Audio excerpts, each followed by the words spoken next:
ಹೇಗಿದ್ದೀರಾ? ಚೆನ್ನಾಗಿದ್ದೀರಾ ಅನ್ಕೋತೀನಿ. ನಾನು ಚೆನ್ನಾಗಿದ್ದೀನಿ. ಇವತ್ತು ಬೆಳಗ್ಗೆನೇ ಬ್ಲಾಗ್ ಸ್ಟಾರ್ಟ್ ಮಾಡಿದ್ದೀನಿ. ಇವತ್ತು ಬ್ಲಾಗ್ ಏನಂದರೆ ಬೆಳಗ್ಗೆ ಅಡುಗೆ ಏನು ಮಾಡ್ತಿದ್ದೀನಿ ಅಂತ ತೋರಿಸ್ಕೊಡ್ತೀನಿ. ಬಂದಿದೆ ರೈಸ್ ಇಟ್ಟಿದ್ದೀನಿ ಆಚೆ ಕಡೆ. ಇವಾಗ ಮೆಂತ್ಯ ಸೊಪ್ಪಿನ ಪಲ್ಯ ಮಾಡಬೇಕು. ಮೆಂತ್ಯ ಸೊಪ್ಪಿನ ಪಲ್ಯ ಹೇಗೆ ಮಾಡ್ತೀನಿ ಅಂತ ತೋರಿಸ್ಕೊಡ್ತೀನಿ. ಬನ್ನಿ. ಬೆಳ್ಳುಳ್ಳಿ ತಗೊಳ್ಳಿ ರೈಸ್. ಇಷ್ಟು ಬೆಳ್ಳುಳ್ಳಿ ತಗೊಳ್ಳಿ, ಒಂದು ಬೆಳ್ಳುಳ್ಳಿ ಸಾಕು. ಇದೊಂದು ಸ್ವಲ್ಪ ಜಜ್ಜಿ ಚೆನ್ನಾಗಿ ಜಜ್ಜಿ ಎಣ್ಣೆ ಹಾಕ್ಕೊಳ್ಳಿ ರೈಸ್. ಎಣ್ಣೆ ಕಮ್ಮಿನೇ ಹಾಕಿ. ನಾನು ಎಣ್ಣೆ ಕಮ್ಮಿನೇ ಹಾಕೋದು. ಎಣ್ಣೆ ಕಾದಿದೆ ರೈಸ್. ಬೆಳ್ಳುಳ್ಳಿ ಹಾಕೋತೀನಿ ನೋಡಿ.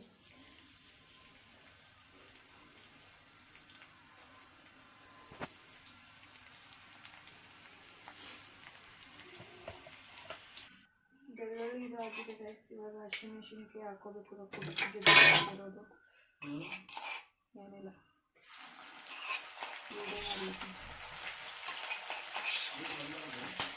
ಹಾಂ ಬನ್ನ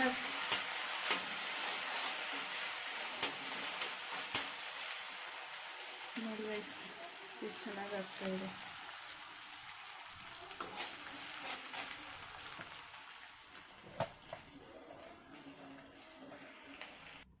ಅರಿಶಿನ ಹಾಕ್ಕೊಳ್ಳಿ, ಒಂದು ಸ್ವಲ್ಪ ಹೆಸರು ಬೇಳೆ ಹಾಕ್ಕೊಳ್ಳಿ ರೈಸ್. ಇವಾಗ ಡೋರ್ ಮುಚ್ಚ್ರಿ.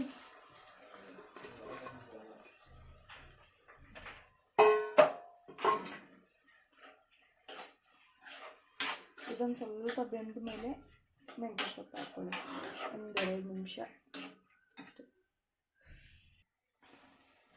ಇವಾಗ ಮೆಂತ್ಯ ಸೊಪ್ಪು ಹಾಕೋತಿದ್ದೀನಿ ರೈಸ್. ಚೆನ್ನಾಗಿ ತೊಳೆದಿಟ್ಟಿರೋ ಮೆಂತ್ಯ ಸೊಪ್ಪು ಹಾಕ್ತಾಯಿದ್ದೀನಿ. ಸಿಂಪಲ್ ಆಗಿರೋ ಮೆಂತ್ಯ ಸೊಪ್ಪು ಪಲ್ಯ ಇದು. ಚೆನ್ನಾಗಿರುತ್ತೆ. ಮನೆಯಲ್ಲಿ ಈ ಥರ ಮಾಡಿದರೆ ಮಕ್ಕಳು ತಿಂತಾರೆ.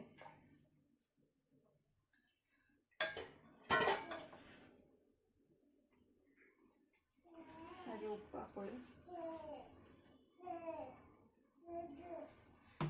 ನೀಟಾಗಿ ಕಲಿಸ್ಕೊಳ್ಳಿ. ಉಪ್ಪು ಹಾಕ್ಕೊಂಡ್ಬಿಟ್ಟು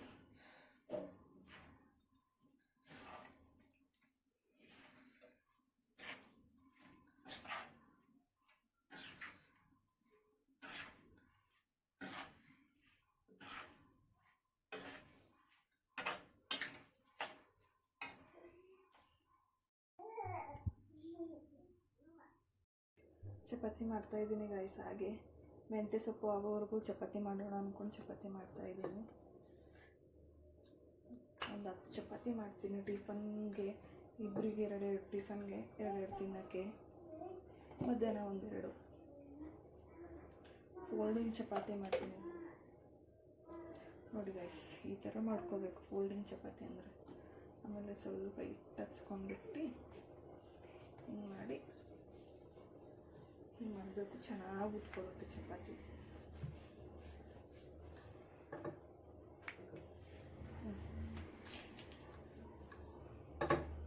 ಸ್ಕೂಲ್ಗೆ ಹೋಗುವಾಗ ಹಿಟ್ಟೆಲ್ಲ ತಗೋಬಾರ್ದು, ಸರಿನಾ? ಬೇಕಂದರೆ ಒದೆ ತಿಂತೀಯ.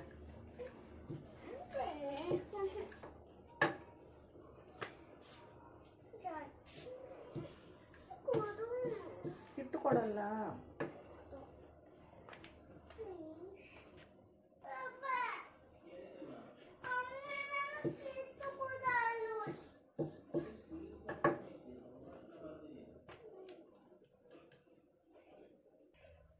ಹಂಚ್ಕಾದಿದೆ ರೈಸ್. ಚಪಾತಿ ಹಾಕ್ತಾ ಇದ್ದೀನಿ.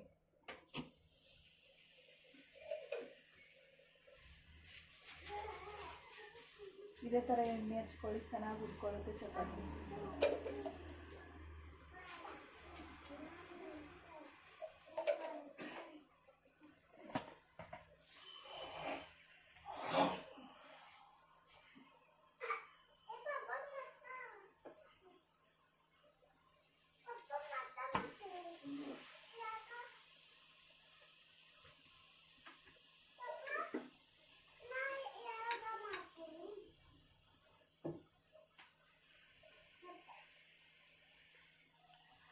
ಮೆಂತ್ಯ ಸೊಪ್ಪಿನ ಪಲ್ಯನೂ ಆಯಿತು ಗೈಸ್.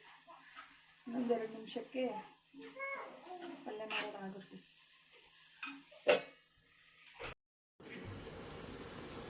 ಊಟ ಮಾಡಮ್ಮ ಪಪ್ಪ.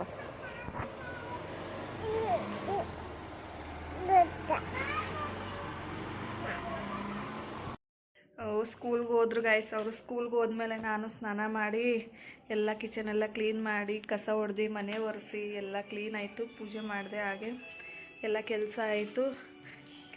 ಕೆಲಸ ಆಯಿತು. ಅದ್ವಿತಾಗೂ ಕರ್ಕೊಂಡು ಬಂದೆ ಇವಾಗೆ ಗೈಸ್.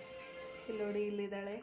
ನಿಮಗೆ ಈ ಬ್ಲಾಗ್ ಏನಾದರೂ ಇಷ್ಟ ಆದರೆ ಲೈಕ್, ಶೇರ್, ಸಬ್ಸ್ಕ್ರೈಬ್ ಮಾಡಿ. ಹಾಗೆ ಪಕ್ಕದಲ್ಲಿರೋ ಬೆಲ್ ಐಕನ್ನು ಪ್ರೆಸ್ ಮಾಡಿ. ಧನ್ಯವಾದಗಳು.